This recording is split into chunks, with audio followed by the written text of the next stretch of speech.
IELTS listening এ ভালো করার জন্য আসলে কিছু স্ট্র্যাটেজিজ আপনাকে ডেভেলপ করতে হবে। অনেকেই ভাবেন যে আইএলস লিসেনিং টেস্টটা জাস্ট টেস্ট করে যে আপনি কতটা ভালো করে শুনতে পারতেছেন, বাট অ্যাকচুয়ালি কিন্তু তা না।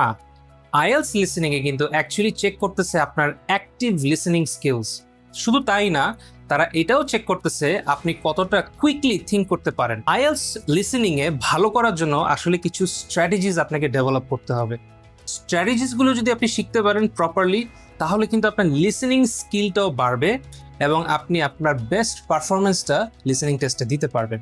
এবং দ্য গুড নিউজ ইজ, বাংলাদেশে আইএলসে লিসেনিং টেস্টেই ম্যাক্সিমাম স্টুডেন্টস ভালো করে। সো আপনারাও ইনশাআল্লাহ ভালো করতে পারবেন। সো সেই ভালো করার জন্য আমি আপনাদেরকে কিছু টিপস শেয়ার করছি। টিপ number 1, always follow the order.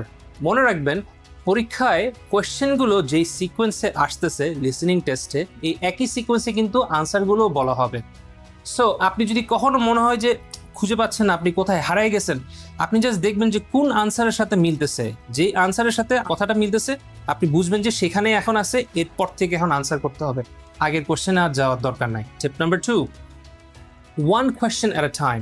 আপনি নিজেকে রাশ করবেন না, ফুল ফোকাস রাখবেন যে এখন বর্তমানে কি বলা হচ্ছে, এবং সেটার জন্য নোটস ব্যবহার করতে পারেন। নোটস দিয়েও কিন্তু আপনি এখানে ভালোভাবে ট্র্যাক রাখতে পারবেন আপনি এখন কোথায় আছেন। সো ইংলিশে ফ্লুয়েন্ট হওয়ার জন্য আমাদের পেজ ফ্লুয়েন্ট ওটাকে ফলো করুন।